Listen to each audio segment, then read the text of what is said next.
Welcome, Lights Out family, to another episode of After Dark with KK. The previous bite-sized ghost stories episode was well received, and thank you for all of you who had liked that video. This evening, let KK be the host to lead you through 5 short, scary stories from East Asia, shared by netizens who certainly had an indelible mark left in their scary memory.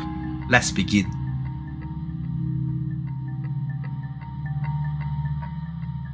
Hi all. I'm an owner of a family restaurant, passed down to me by my late parents. I was married before, but sadly my wife passed on due to illness. As I was still in my late 20s when I was a widower, my friends kept urging me to remarry, and I was introduced to my second wife.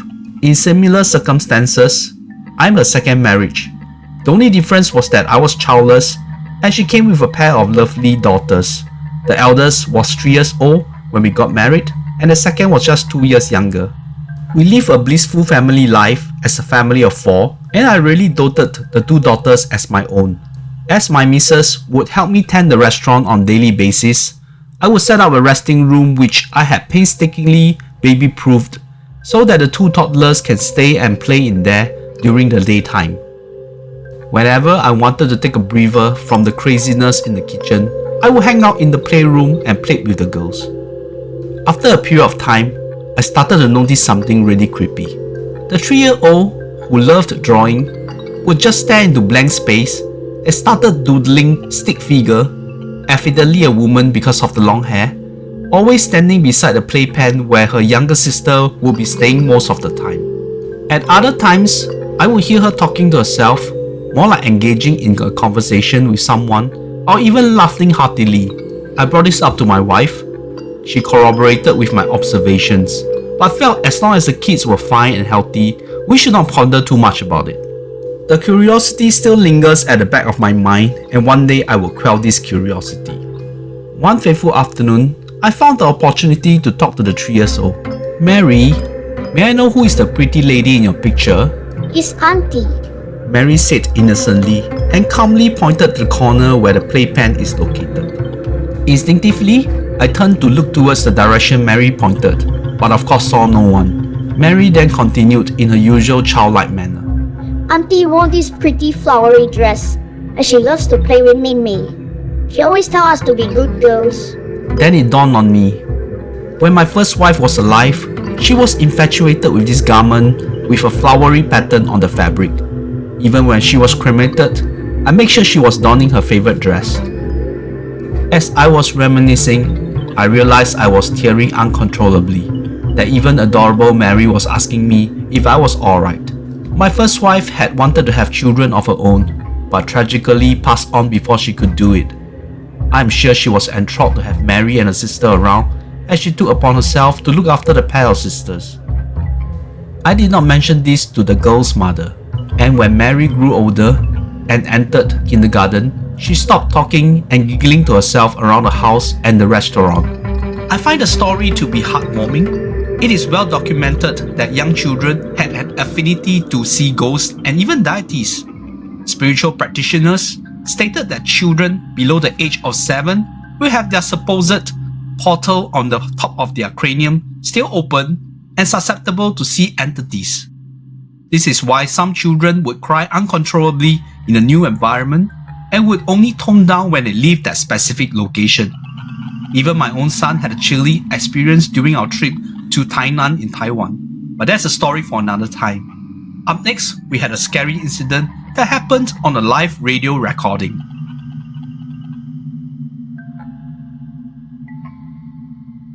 I'm a radio DJ, and I shall not divulge my radio station as I'm still on the line. Once during the Hungry Ghost Month, our producer decided to start a late night ghost stories sharing session when listeners would call us to share their scary encounters. The segment would be from 10 p.m. to 12 midnight, and it was supposed to be on the first day of the month based on the lunar calendar, but the segment was such a success that the producer would continue with it until the 15th. This was what happened on the 15th of the 7th month in the lunar calendar, the day many regarded as when the gates of Hades to be opened for all of the souls to come to the world of the living for the offerings. I was supposed to be on the afternoon shift, but somehow I was being roped in as the host of the show in these unearthly hours, which was fine by me as I always had an interest in ghost stories. The same could not be said for my co-host, as she was almost always bracing herself to listen to the stories shared from the call-in, with her tolerance for these stories being very low. So, on that fateful night of the 14th, at around 11ish, we got a call from this lady who told us about an exploration she and her friends did in an abandoned building due to a tragic arson case that killed a family of 3. When we walked up the house with the path all covered in wild vegetation, we accidentally could smell the burnt objects lingering in the air. The boys would lead the way into the charred interiors, while we the girls would ensure there wasn't any weird occurrence at the rear. The house itself was not too small, but we kept feeling suffocated in a dilapidated space to escape that one of our friends ran out halfway out of the house to vomit, saying she had been feeling queasy the moment we stepped into it. The moment we all stepped out of the main entrance, we could audibly hear a baby crying, and at the moment, the boys started running through the thick vegetation, leaving us girls there. Before I could ask the caller more about the location and the history behind it, a scant, disembodied voice could be heard. It caught us by surprise in the studio, and apparently the caller too. "Miss, did you say something?" I asked the caller. No, I did not. I thought I heard something. She replied. I followed up that burning question I had within me. Did you guys decide to do the night exploration after researching it on the news archive? The accident seems to have happened many years before your time. The boys in the group seems to have found the location from a forum which talked about haunted locations. Help me! This time round, it was crystal clear, and it came from the other end of the line. What the... I looked up at my co-host. Her face was as pale as a piece of paper. I could see that she was at the verge of tears and starting to leave her workspace. I then glanced at the producer in his booth, and he signaled to me to quickly finish up the segment, even though it's still a good half an hour to go before the end of the shift. We managed to contact the husband of my partner to bring her home and settle her down mentally. I was equally petrified from that experience and decided not to talk about it until the month was over. After that, we went back to listen to the recording that night, but it seems like during our live transmission, the creepy crying for help from the unknown lady could not be heard. Recording studio haunted stories, huh? We have heard so many such stories from DJs from Singapore's own MediaCorp when the radio station was still located in the old facility at Caldecott Hills. I've also gone to an abandoned radio station during my most recent Parabags, and similarly we encountered something that's hard to explain and truly spine-chilling at the same time. So do check out There Podcast episode 11. Airline cabin crew had a high propensity to gather supernatural stories, be it their own experience or that of their colleagues. Below is one of such stories.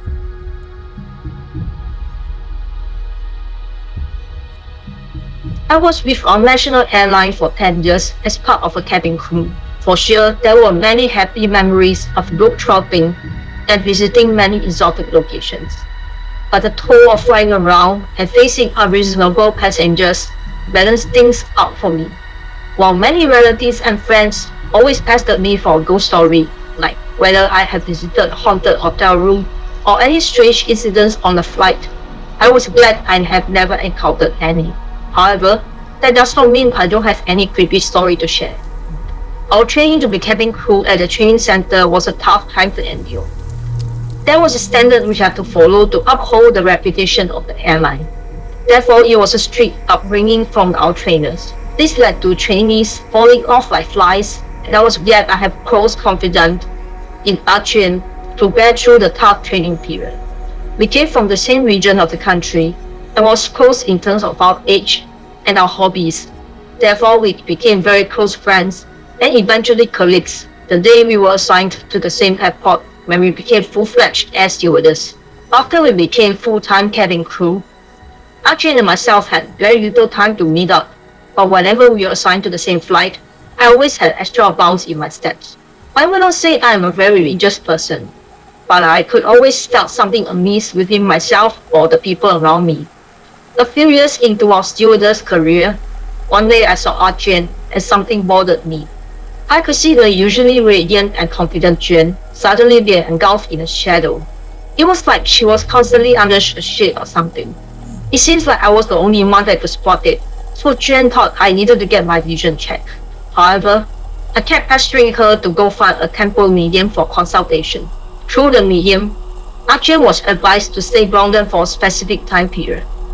She was assigned to a flight to Europe, and she decided to change with another colleague of ours. It was a blessing in disguise, as Ah Juan managed to escape a grievous accident. There was an onboard accident for that particular flight, and the colleague who changed the shift with Juan fell victim and passed on. After the colleague's death, I could visibly see the dark shadow somehow lifted from Juan's body. Ah Juan, though, felt terribly affected by the untimely death of our colleague, and went through a period of depression. Juan resigned from the airline not long after that, and we started to grow apart. The next time I got news of Ah Juan, it was through news on TV. It seems like Ah Juan had met her violent boyfriend after she left the airline, and during a heated argument, Ah Juan exclaimed that she wanted to break up, before the abusive boyfriend laid his hand on her in the heat of the moment. After he came out of the violent trance, he realized he had killed his girlfriend. Then it dawned on me. The dark shadow I saw casted on Juan could be a premonition of death. Even when she had dodged the bullet once, it does not mean she will outrun death eventually. Doesn't that sound like a plot from the horror movie franchise Final Destination? Speaking of which, there will be a new sequel in the series called Bloodlines coming out later this year. Do make sure you subscribe to my horror movie review channel, KK's Horror Heretics, for a timely review when it is out. I'm sure many people in the Chinese-speaking world know the term 印堂发黑, a Chinese medical term in which one will observe a dark coloration in the middle point of your temple. While physicians will link it to bodily malfunction, spiritualists will deem the person to be down on luck, worse still, something ominous looming in the corner.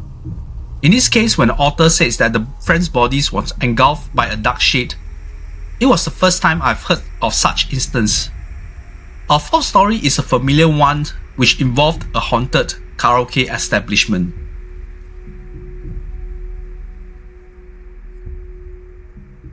In the 2000s, I went to a university in Nagoya, Japan for studies. Due to high living standards, many foreign students like myself had to work part-time or what local people call arubaito. I was lucky a senior of mine got me a job in a karaoke lounge.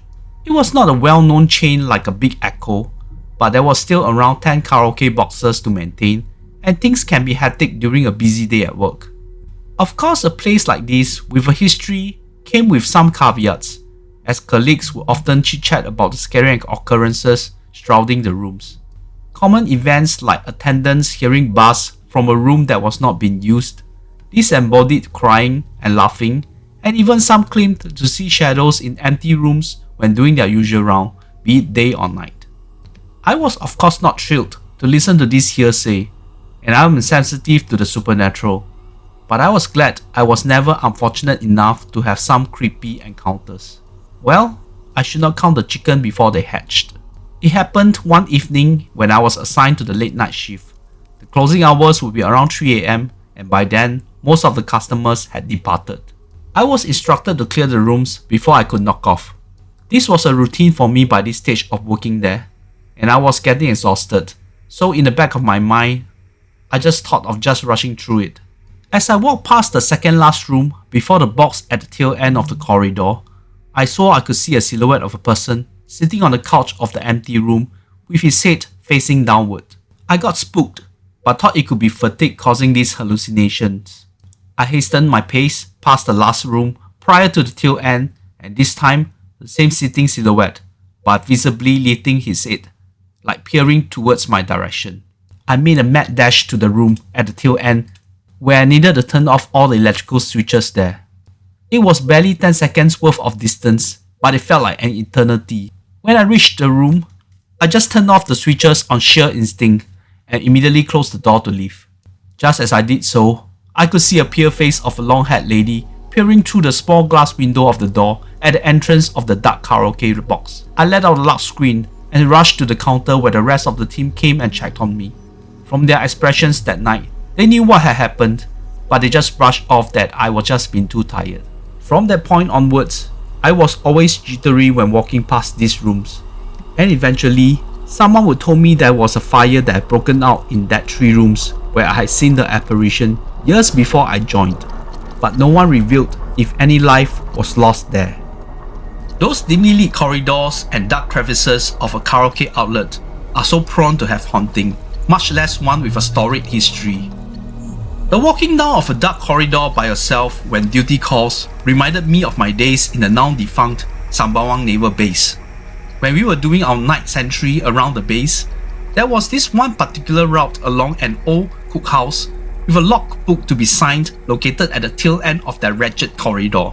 Every time I have to walk down that creepy route, I would tend to make a mad dash for it, scribble my name, and get the freak out of there. It was a place where I would create illusions in my mind to freak me out every single time. Have you guys ever been to a class reunion and find someone just quiet and introvert in one corner? The following story is a well-known one from Japan.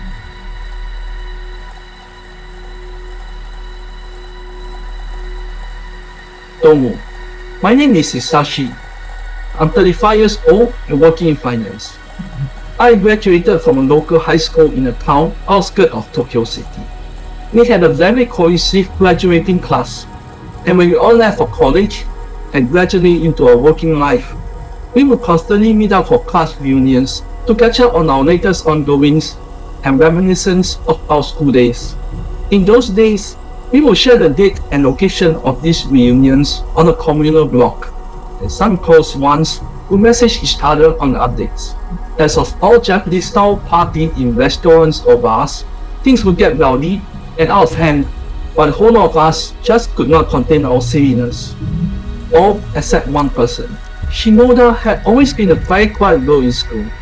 To a point, some of us even nicknamed her Yurei, or Ghost, as she would appear around you and you will not notice her presence. If you have a weak heart, you might require emergency resuscitation at certain instances. Shimoda had always been ostracized by the class, and whenever there was a sports event or class project for things like summer festival, he would always be the last to be chosen or given jobs that nobody wanted to do. While we did not commit any overt kind of bullying, whatever childish display and insensitive scorns we made back in those days certainly can constitute as a form of mental bullying. However, you have to give it to Shimoda. She always just quietly do what was given to her, and whenever there was a class event, she would be present and on time. She never once spoke to anyone, even on such reunion sessions, so no one really recalled whether she was there. Personally, I remember seeing her like once or twice in such occasions, but it was rumored she was present every single time. Moving forward to the most recent reunion session, there was a last-minute change in timing, to bring it forward by an hour. As I was on an overseas trip during the last-minute change of timing, I was fashionably late by an hour of the designated timing. When I walked into the dining room we had reserved, the air was so thick and solemn. Everyone was so quiet, I thought I stepped into the library by mistake. Of course, it piqued my curiosity, so I went around asking what happened, but no one was willing to tell me. Eventually, the main organizer broke the silence and told me, As it was the last minute change in timing, I didn't have the time and effort to update the blog.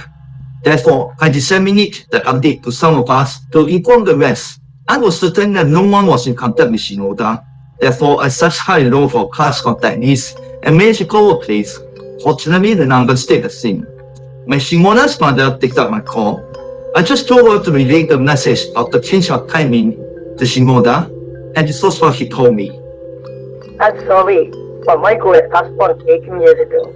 I was terribly taken aback by the piece of news, as all of us have signaled in our reunion sessions over the years. But I did not tell that to the mother. I just apologized and wanted to hang up before she said the following. Michael led a very beautiful life. She always yearned for friendships. She always treasured her time in high school, even though she never said she had any close friends back then. Things got worse when she went to university, and she would jump down from a dormitory building one fateful day. She left a note saying she will never forget all her friends in school. Hearing that, I was dumbfounded and at loss for words. I could hear some of the ladies starting to weep, perhaps due to sadness of the news of her departed classmate Perhaps due to guilt from the way we had treated her previously, just at that moment, we could hear someone walking up the wooden stairwell towards the dining room on the second floor. And since there was only one room and the waiter would not come up unless being summoned, we all felt it likely was Shimoda. Without being prompted, many of us started to frantically utter apologies under our breath. Some even knelt down for an earnest act of apology. The footsteps continued towards the dining room before it stopped just at the sliding door. Then we could hear the footsteps went the other way and went back downstairs. The mood of that reunion session could not recover to a joyous one after that. People started leaving. From that day onwards, no one bothered to organize another class reunion session. It was really tragic what had happened to Shimoda, but I don't think she had come back to harm her old classmates. She just wanted to be part of the fun, even in her death. This is also a lesson for those listeners out there who are still in school. Notice you have some quiet friends. Maybe try to show a bit of concern. It will go a long way. Hope everyone has enjoyed another bite-sized ghost stories anthology show. I will do this periodically, but please continue to check out all episodes of After Dark. We have a Buy Me a Coffee page, and if you could spare some change, please donate some to lights out ghost stories. Please be assured that this kind token will be used to generate more content for you eventually. Or please subscribe to the YouTube channel. It is free, but will help with the algorithm to push our hard work in creating this content to more people out there. Till next time, good night, lights out family.